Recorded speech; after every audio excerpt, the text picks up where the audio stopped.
Alunos, eu, professor Raimundo Lustosa, mais uma vez com vocês aqui na videoaula do 7 Ezequiel de Souza Brito, História do segundo ano. Já é a nossa última revisão do ano e eu espero que ao longo desse período vocês possam ter entendido um pouco mais o conteúdo de História. Vou trabalhar com vocês hoje a revisão do capítulo 13 e também do capítulo 14. Então estejamos todos atentos às informações. A primeira parte vai estar restrita ao capítulo 13, que trata aí da modernização, mão de obra e guerra no segundo reinado. O segundo reinado é o período que sucede ao período regencial. Na história do Brasil, nós temos, logo após a independência, o primeiro reinado, com Dom Pedro I. A abdicação de Dom Pedro I levou o Brasil a ser governado por uma regência e o filho de Dom Pedro I, Dom Pedro II no caso, que na época tinha apenas 5 anos, não pôde assumir o trono do Brasil. Somente em 1840, através de um golpe chamado golpe da maioridade, é que ele assume o trono e consequentemente começa o segundo reinado. Então o segundo reinado vai de 1840 a 1889, quando acontece aí a proclamação da República.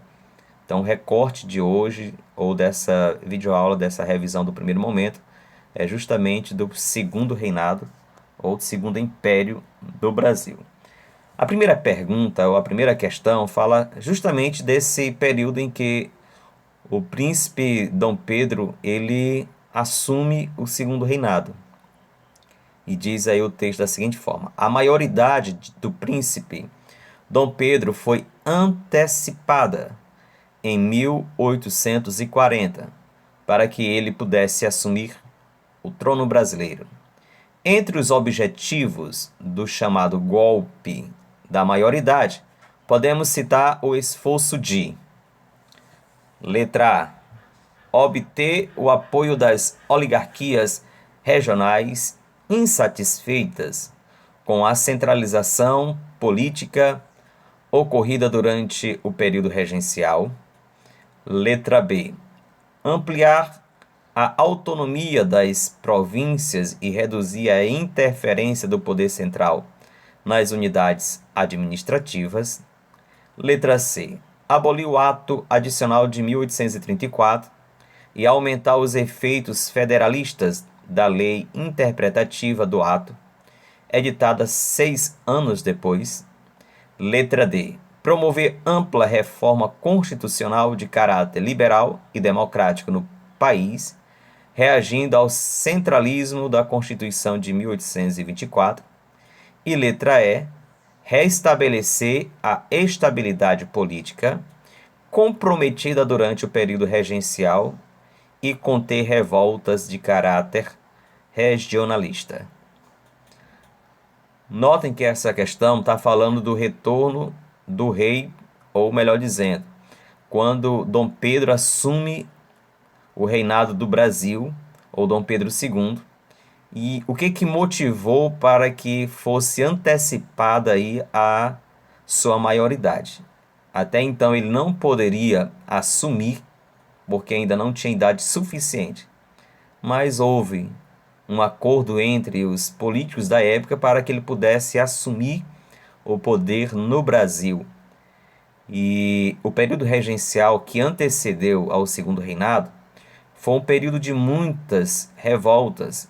Temos aí, como já estudamos em capítulos anteriores, a cabanagem, a farroupilha, tivemos também a balaiada, entre outros movimentos contra a política que existia na época. Então, havia uma insatisfação política e, consequentemente, várias revoltas estavam acontecendo no Brasil.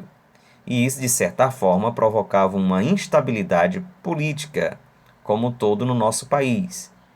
E, com essa reflexão, podemos perfeitamente compreender que a resposta correta a essa questão é justamente a letra E, que diz que o golpe da maioridade, como assim foi interpretado esse ato, ele foi um esforço para restabelecer a estabilidade política que estava aí comprometida devido às revoltas no período regencial, essas revoltas regionalistas. A questão de número 2 diz o seguinte: o Brasil possui atualmente uma economia forte e sólida. O país é um grande produtor e exportador de mercadorias de diversos tipos, principalmente commodities, minerais, agrícolas e manufaturados. As áreas de agricultura, indústria e serviços são bem desenvolvidos e encontram-se atualmente em bom momento de expansão. Considerado um país emergente, o Brasil ocupou o 7º lugar no ranking das maiores economias do mundo, dados de 2011. O Brasil possui uma economia aberta e inserida no processo de globalização. Está disponível aí no site da sua pesquisa. E, de acordo com esse texto, nós temos uma inferência aí para podermos responder essa questão. Diz assim: o segundo reinado é a fase da história do Brasil correspondente ao governo de Dom Pedro II, como eu já expliquei, que teve início em 1840, com a mudança da Constituição que declarou a maior idade de Pedro de Alcântara, com apenas 14 anos, tornando-o apto para assumir o governo. A administração de Dom Pedro II, que durante 49 anos esteve à frente do Estado brasileiro, foi marcada por muitas mudanças sociais, políticas e econômicas no Brasil. Quanto à economia do Império nesse período, letra A, destaca-se o grande e definitivo crescimento da atividade industrial. Letra B, observa-se o Brasil em destaque na área da mineração de ouro e prata. Letra C, destaca-se a produção do açúcar, aproveitando os canaviais do Nordeste. Letra D, nota-se que o café tomou posição de liderança nas exportações, possibilitando acúmulo de capital. Essa questão ela nos remete justamente ao fator econômico, e como o texto já diz aqui, ele trata de commodities, minerais, agrícolas e manufaturados também. Só que durante esse segundo reinado, ainda não há um grande estímulo para a produção industrial no Brasil. Por isso que a letra A não pode responder corretamente a essa questão. Ficando aí apenas com a letra B, e por que não falar a letra C e também a letra D. Porém, a que responde corretamente essa questão vai ser justamente a letra D, que durante o segundo reinado é o café que vai tomar a liderança, porque o açúcar, que poderia ser a resposta da letra C, não é do período do segundo reinado. É justamente do início, lá da colonização. Não que o Brasil nessa época não produza aí o açúcar. Produz, sim, em grandes quantidades, claro. Mas quem realmente assume a liderança nesse período vai ser o café. E o recurso adquirido pela comercialização do café, consequentemente, vai ser utilizado no século XX para a introdução ou, pelo menos, para a otimização do Parque Industrial do Brasil.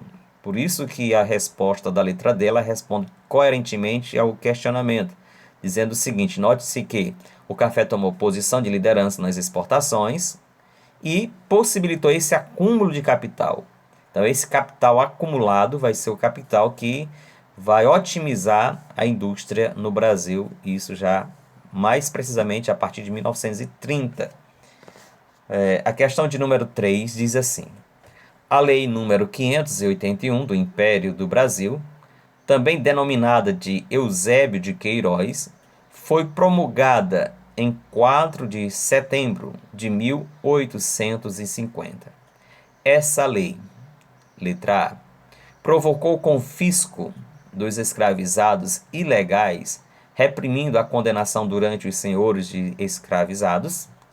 Letra B, determinou que os traficantes fossem submetidos à jurisdição de um tribunal especial. Letra C, suspendeu por alguns anos o tráfico transatlântico de escravizados, que foi retomado nas décadas seguintes. Letra D, obrigou os donos de escravizados a indenizarem os africanos que ingressaram no Brasil a partir de 1808. Letra E, regulamentou o tráfico de escravizados, permitindo que apenas africanos do sul do continente pudessem ser trazidos da África. Essa questão trata aí da Lei de Eusébio de Queiroz, que foi justamente uma lei que barrou o tráfico negreiro, ou seja, a vinda de escravos da África para o Brasil. Então não pode responder corretamente essa questão a letra E, sendo que a letra A também diz que provocou o confisco dos escravizados ilegais, ela não tinha essa determinação. Portanto, a alternativa correta que responde à questão de número 3 vai ser a letra B, que diz que determinou que os traficantes fossem submetidos à jurisdição de um tribunal especial. A questão de número 4 trata aí da revolta do Paraguai, ou da Guerra do Paraguai, melhor dizendo. Temos aqui um texto e uma imagem que dizem o seguinte. Primeiro, de volta do Paraguai, cheio de glória, coberto de louros, depois de ter derramado seu sangue em defesa da pátria e libertado um povo da escravidão, o voluntário volta ao seu país natal para ver sua mãe, amarrada a um tronco horrível de realidade. E aí essa imagem mostra esse cidadão olhando, para os seus patrícios. Esse cidadão é um negro, que também participou da Guerra do Paraguai, com a promessa de liberdade, e realmente muitos deles tiveram a liberdade posterior, mas os seus familiares, amigos e parentes estavam continuamente sendo escravizados. Então, de acordo com essa imagem e com o texto, nós temos o seguinte enunciado. Na charge, identifica-se uma contradição do retorno de parte dos voluntários da pátria que lutaram na Guerra do Paraguai, de 1864 a 1870. Evidenciada na, primeiro, letra A, negação da cidadania aos familiares dos cativos, concessão de alforria aos militares escravizados, perseguição dos escravistas aos soldados negros, punição dos feitores aos recrutados compulsoriamente, e letra E, suspensão das indenizações aos proprietários prejudicados. Esse texto, evidentemente, é respondido com a letra A. Como eu já falei, o texto deixa claramente que o voluntário chega e vê sua mãe no tronco, ou seja, seus partícipes, ou melhor dizendo, seus patrícios, seus parentes. Então, a letra A que responde coerentemente à questão de número 4. Negação da cidadania aos familiares dos cativos. Esses cativos aí, no caso, o negro que foi para lutar contra o Paraguai, nós temos no texto aí os voluntários da pátria, entre aspas, porque muitos deles foram forçados a ir, não foram, de certa forma, voluntariamente. E ao retornar, além de não serem reconhecidos socialmente, ainda tem os seus familiares sem ter a cidadania reconhecida. Portanto, a letra A que responde corretamente essa questão. Questão de número 4. Houve um estremecimento das relações entre o Estado ou os estados inglês e brasileiro na primeira metade do século XIX, em consequência da forte pressão que a Inglaterra exerceu sobre o Brasil a partir do reconhecimento da independência em 1826. Tais pressões decorreram: letra A, da anexação do Uruguai por Dom Pedro e de sua transformação em província cisplatina, limitando o comércio inglês do prata. Letra B, da oposição inglesa aos privilégios alfandegários concedidos desde 1819 aos produtos portugueses importados pelo Brasil. Letra C, dos incentivos do governo brasileiro à exportação de algodão, o que tornava este produto mais barato do que o produzido nas colônias britânicas. Letra D, do início da imigração europeia para o Brasil, fato que poderia levar à industrialização e à diminuição das importações de produtos ingleses. Letra E, da oposição do Estado inglês ao tráfico negreiro que o Brasil, ou o governo brasileiro, depois de resistir, proibiu em 1850. A Inglaterra, ela reconhece o Brasil como uma nação independente, mas não foi de graça. Primeiro, a Inglaterra emprestou dinheiro para o Brasil para reconhecer a independência dele junto lá a Portugal. E segundo, a Inglaterra já tinha mantido com o Brasil uma relação econômica satisfatória, tendo impostos mais em conta para poder adentrar no comércio brasileiro com produtos industrializados. Só que, tendo muita mercadoria para vender no Brasil e não tem quem compre, era prejuízo para a Inglaterra. Por isso que há uma visão de que a Inglaterra tinha em mente que o Brasil exterminasse, ou melhor dizendo, abolisse a escravidão. Uma vez abolindo a escravidão, os negros estariam libertos para trabalhar no sistema capitalista agora, receber a sua remuneração e, consequentemente, ter aí dinheiro para comprar também produtos ingleses. Daí a resposta a alternativa que responde corretamente é a letra E, que diz da oposição do Estado inglês ao tráfico negreiro, que o governo brasileiro, só depois de 1850, foi que proibiu com a lei da questão anterior, a Eusébio de Queiroz. Questão de número 5.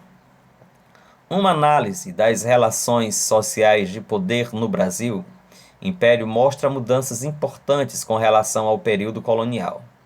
Na época do Império, a sociedade brasileira, letra A, tornou-se mais democrática, com o declínio acentuado da escravidão depois de 1840 e com a vinda de imigrantes europeus que traziam ideias modernizadoras.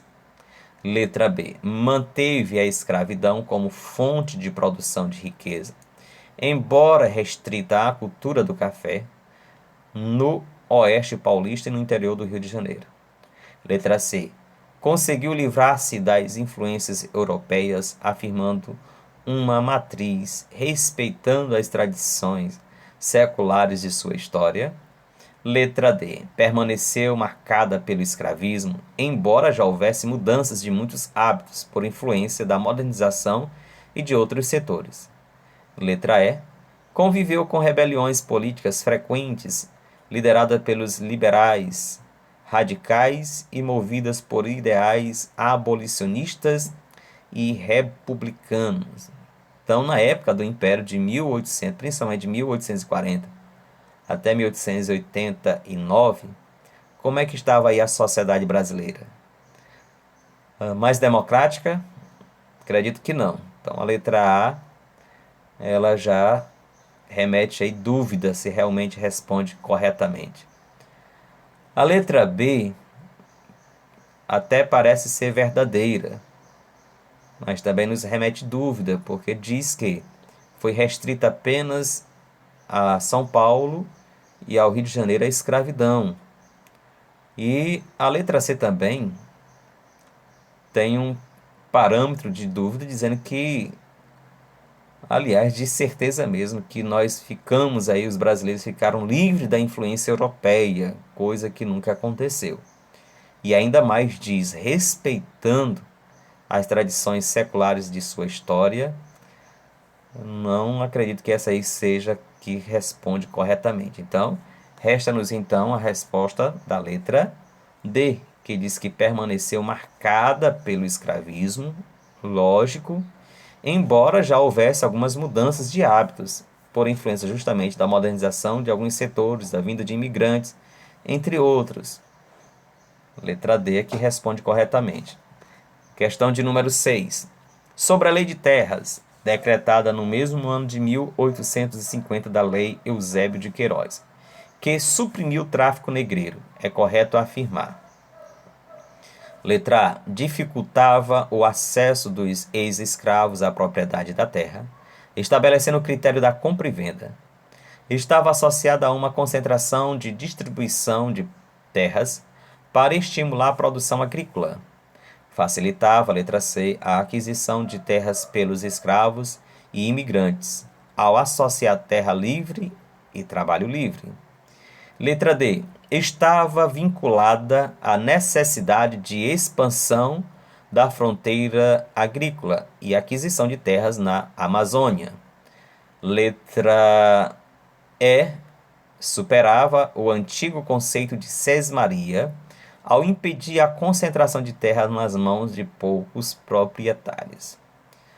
Gente, há quem diga que a Lei de Terras, criada no mesmo ano da Lei de Eusébio de Queiroz, ela tinha como objetivo macro impedir a aquisição de terra por conta aí dos escravizados ou ex-escravizados ou daqueles que queriam a liberdade. O Brasil até então não tinha uma lei para regulamentar a propriedade de terra de uma forma mais incisiva, e agora é criada essa lei justamente nessa visão para que os proprietários pudessem efetivar a propriedade da terra, dificultando cada vez mais para aqueles que não tinham condições de regularizar. Então, nota-se que a lei de terra, ao invés de democratizar o uso ou a propriedade da terra, ela foi criar mais restrição para a propriedade da terra. Portanto, a letra E, que diz superava o antigo conceito de sesmaria ao impedir a concentração de terras nas mãos de poucos proprietários, isso nunca aconteceu. Pelo contrário, foi aumentar ainda. E aí a resposta de número, aliás, a resposta da alternativa A é que responde corretamente essa situação, que diz que dificultava o acesso dos ex-escravos à propriedade da terra, que eu já falei para vocês, estabelecendo o critério da compra e venda. Escravo recém-liberto não tinha dinheiro para comprar terra, logo não tinha como ter propriedade de terra, ficando restrito aí àqueles que tinham condição. E quem eram na época? Claro que já os proprietários, que podiam aí regularizar a sua propriedade. Sétima questão. O segundo reinado, compreendido entre 1840 e 1889, foi até agora o mais longo período político brasileiro. Essa longa duração costuma ser atribuído à estabilidade, à ordem e à tranquilidade do período, ao contrário da extraordinária agitação que assinalou a fase regencial, que foi anterior, e a republicana, que foi posterior. De acordo com o texto e com os conhecimentos sobre o segundo reinado, pode-se dizer: letra A. A estabilidade econômica decorreu da atuação do Banco do Brasil no financiamento da modernização do campo. Letra B. A presença dos imigrantes desestruturou a ordem vigente devido às diferenças étnicas e culturais. Letra C. A tranquilidade do segundo reinado foi abalada pelos conflitos da Guerra do Paraguai. Letra D. O empenho da totalidade dos partidos políticos em defesa do parlamentarismo garantiu a ordem e ao culto ao imperador. E letra E, foi um período completamente conturbado com revoluções e guerras. Ora, o texto está dizendo que foi um período de estabilidade, o mais longo da história. Então a letra E não pode ser enquadrada aí nessa resposta correta. A única que pode responder corretamente é a letra C, que fala aí da tranquilidade do segundo reinado. Ela só foi abalada posteriormente quando houve a Guerra do Paraguai, já no final aí do segundo reinado. Então foi um dos motivos que levou aí à proclamação da República, quando os soldados vieram animados, ou, entre aspas, com otimismo devido à República que viram lá no Paraguai, a organização que tinha, a influência do positivismo e entre outros fatores, eles vieram para assim mudar a situação política também, contribuindo aí para o fim do segundo reinado e o início da República. Por isso que a resposta da letra C é a mais coerente, porque o segundo reinado foi tranquilo até ser abalado pelo conflito da Guerra do Paraguai. Também. A questão de número 8 diz assim: sobre a atividade econômica agroexportadora desenvolvida no Brasil no século XIX, assinale a alternativa incorreta. Letra A. A cafeicultura expandiu-se nas últimas décadas do século XVIII e teve seu auge no século XIX, destacando-se nas regiões do Vale do Paraíba e do Oeste Paulista. Correta questão. Letra B. Mesmo com a preponderância da economia cafeeira, a produção açucareira permaneceu no século XIX como o segundo produto na pauta de exportação brasileira ou exportações brasileiras. Correta também. Letra C. Na segunda metade do século XIX, o café expandiu-se por Minas Gerais, na região da Zona da Mata e a seguir ao sul da província mineira. Dúvida. Letra D.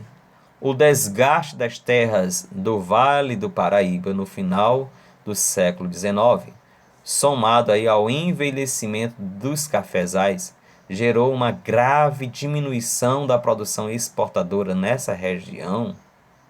Dúvida. A crise do café foi acompanhada por uma decadência das atividades ligadas à produção de alimentos, uma vez que estas atuavam como complementares à produção cafeeira, gerando uma crise de abastecimento do Brasil. Então a resposta incorreta é a letra E, que diz que a crise do café foi acompanhada por uma decadência, coisa que não aconteceu nesse período. Capítulo 14, eu errei aqui, mas o capítulo 14 vai tratar aí da abolição e também do início da República. Então agora vai ser do capítulo 14, findamos aí o capítulo 13. E essa questão de número 9 agora se reportando aí ao capítulo 14 do livro de história de vocês. Abolição e República. Vejamos. A escravidão não há de ser suprimida no Brasil por uma guerra servil, muito menos por insurreições ou atentados locais. Não deve sê-lo tampouco por uma guerra civil, como foi nos Estados Unidos.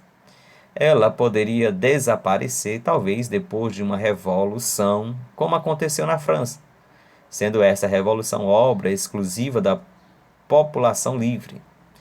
É no parlamento e não em fazendas ou quilombos do interior, nem nas ruas e praças das cidades, que se há de ganhar ou perder a causa da liberdade. Foi o Joaquim Nabuco que escreveu sobre isso, um defensor da abolição. Ele foi abolicionista em 1880, mais ou menos nessa época. Então, no texto, Joaquim Nabuco defende um projeto político sobre como deveria ocorrer o fim da escravidão no Brasil, no qual, vamos lá, letra B, letra A, copiava o modelo haitiano de emancipação negra. Letra B, incentivava a conquista de alforria por meio de ações judiciais. Letra C, optava pela via legalista de libertação. Letra D. Priorizava a negociação em torno das indenizações dos senhores aos senhores. Letra E. Antecipava a libertação paternalista dos cativos. O texto já responde essa questão, ficando apenas a letra C como correta. Optava aí pela via legalista, lutando aí lá dentro do Congresso, fazendo uma lei para legalizar a liberdade ou a alforria dos negros que estavam escravizados. Muito simples essa questão. O texto mesmo responde. A questão de número 10. Observe a charge a seguir. Aí nós temos nessa charge, deixa eu aumentar aqui para você. Ó, que tal ordem e progresso? E outro responde, não sei. Então a charge vai ironizar o dístico ordem e progresso, presente aí na atual bandeira do Brasil. A sua origem e significado remetem a um contexto marcado. Vamos lá, letra A. Pela presença do catolicismo romano nas instituições políticas do Império Brasileiro e o esforço de preservar a ordem social vigente. Letra B. Pela influência do positivismo francês entre os oficiais militares, republicanos e uma postura ideológica das elites dirigentes em evitar radicalismos políticos. Letra C. Pelo desejo dos oficiais militares republicanos em romper os laços com a sociedade agrária imperial, inspirando-se no liberalismo norte-americano. E letra D. Pelo esforço das elites agrárias paulistas e mineira em manter os seus privilégios sociais e políticos, mas ao mesmo tempo buscando progresso econômico. A frase ordem e progresso, que é imprimida hoje ainda hoje na bandeira do Brasil, foi logo após a proclamação da República. Os militares, quando voltaram do Paraguai, como a questão anterior se remeteu, vieram com o desejo de mudança. Além do mais, já existia Benjamin Franklin, que estava dentro das escolas brasileiras militares, que tinha Augusto Conte como um intelectual que na sua teoria orientava ele e outros militares com a ideia do positivismo. E ordem e progresso, na realidade, era a chave da ideia positivista de Conte, que era um francês. Portanto, a alternativa correta dessa questão, só pode ser a letra B, que é pela influência do positivismo francês entre os oficiais militares republicanos e uma postura ideológica das elites dirigentes em evitar radicalismos políticos. 10ª questão. A febre especulativa começou ainda sob o Império. A libertação dos escravos provocara o súbito aumento da necessidade de pagar salários e os fazendeiros sentiam carência de dinheiro. O primeiro governo republicano, convicto de que a circulação monetária era insuficiente e, ademais, aberta a ideais de industrialização, estabeleceu um mecanismo de bancos privados emissores, o que incitou ainda mais a especulação. O processo descrito acima ilustra a seguinte política brasileira desenvolvida no governo provisório de Deodoro da Fonseca de 1889 e 1891. Quem estava como ministro da Economia ou ministro da Fazenda, melhor dizendo, na época, era Rui Barbosa. Ele concedeu liberdade desses bancos privados de emitir papel moeda, só que isso vai trazer um transtorno econômico para o Brasil. A inflação vai para cima devido à especulação.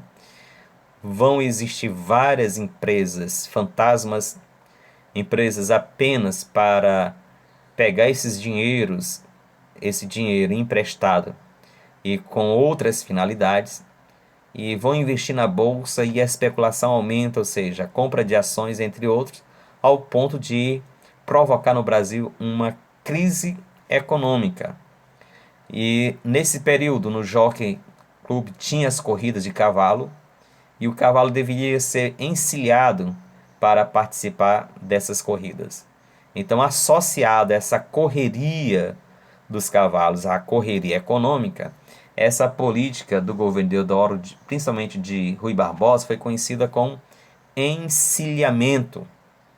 Então, a resposta correta da questão 11 é a letra D. 12, questão de número 12. Dentre as causas da proclamação da República em 15 de novembro de 1889, não é correto afirmar. Letra E.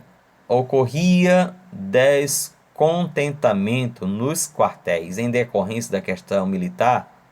Certa questão.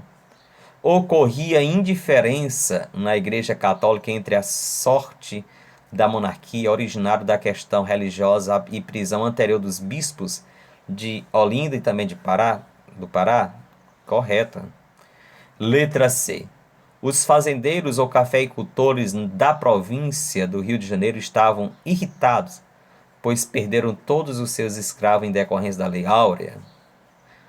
Parte também correta. A influência da filosofia positivista estava presente principalmente entre a jovem oficialidade do Exército? Também. A letra E. A oficialidade da Marinha de Guerra era tão republicana quanto a do Exército, visto ter a mesma origem social popular e até humilde. Qual é a alternativa incorreta? Sobrou a letra E, dizendo que a oficialidade da Marinha de Guerra era tão republicana quanto a do Exército, mesmo ou visto ter a mesma origem social popular e até humilde. Então essa aí que é a alternativa incorreta. 13, questão 13. Com relação à utilização do trabalho escravo na economia do século XIX, é correto afirmar. Letra A, perdão. Com a independência de 1822, a sociedade escravista se modificou profundamente, abrindo espaço para uma produção industrial voltada para o mercado interno. Letra B. A utilização do negro africano na economia colonial brasileira gerou um grande conflito entre os vários proprietários de terra que mantinham o monopólio de utilização do braço indígena. Letra C. Devido à sua indolência e incapacidade física, o índio brasileiro não se adaptou ao trabalho escravo. Letra D. A utilização de ferramentas e máquinas foi muito restrita na sociedade escravista. Com isso, o escravo negro foi o elemento principal de toda atividade produtiva colonial. Letra E. A abolição da escravidão em 1888 deve-se principalmente à resistência dos escravos nos quilombos e às ideias abolicionistas dos setores mercantis. Então, com relação à utilização do trabalho escravo na economia, é correto afirmar. Eu vou eliminar pelo menos uma aí que devemos ter em mente, que é a letra C. Devido à indolência, ou seja, o índio era incapaz de trabalhar, não tinha força, não era apto ao trabalho escravo, não era bem isso. Pelo contrário, apesar do índio não ter um hábito de trabalhar continuamente, porque não fazia parte da sua natureza, da sua sociedade na época, mas essa justificativa era apenas para aumentar cada vez mais o tráfico negreiro. Então a letra C, creio que é a única aí que está logo fora de cogitação. Mas a alternativa correta é a letra T, que fala aí da utilização de ferramentas e máquinas não era suficiente, não tinha, então o trabalho escravo negro foi a opção no momento para toda atividade produtiva na colônia. 14, questão de número 14. Assinale a alternativa que contém uma ou mais causas que não contribuíram para o processo que pôs fim ao Império Brasileiro. Letra A. O movimento abolicionista, mentalidade positivista, lançamento do Manifesto Republicano. Letra B. Movimento republicano, atritos do governo imperial com a igreja, luta contra a monarquia. Letra C. Insatisfações do exército, formação de partidos republicanos e trabalho assalariado. Letra D. Abolição da escravidão, conflitos interoligárquicos, aliança entre exército e cafeicultores. E letra E. Aliança do exército com o imperador, processo de imigração e pensamento liberal. Ele está pedindo aí para você assinalar a alternativa que contém uma ou mais causas que não contribuíram para o processo que pôs fim o Império Brasileiro. Movimento abolicionista, republicano, sim, mas qual desses aí não faz parte? Só pode ser a letra E. Não houve mais uma aliança entre o exército e o imperador nesse período. Pelo contrário, foi um rompimento. Foram os militares que proclamaram a república justamente insatisfeitos com a política e com a ordem vigente na época. Então, a resposta da 14 é a letra E. Questão de número 15. A escravidão não há de ser suprimida no Brasil por uma guerra civil, muito menos por insurreições ou atentados locais. Não teve selo, tampouco por uma guerra civil, como foi nos Estados Unidos. Ela poderia desaparecer, talvez depois de uma revolução, como aconteceu na França, sendo uma revolução obra exclusiva da população livre, é no parlamento e não em fazendas ou quilombos no interior, nem nas ruas e praças nas cidades, que se há de ganhar ou perder a causa da liberdade. Joaquim Nabuco, o abolicionista em 1883. No texto, Joaquim Nabuco defende um projeto político sobre como deveria ocorrer o fim da escravidão no Brasil, no qual essa questão já respondemos, e se você atentou bem, já sabe qual é a resposta. A resposta da questão de número 15 é justamente a letra C. Optava aí pela via legalista de libertação.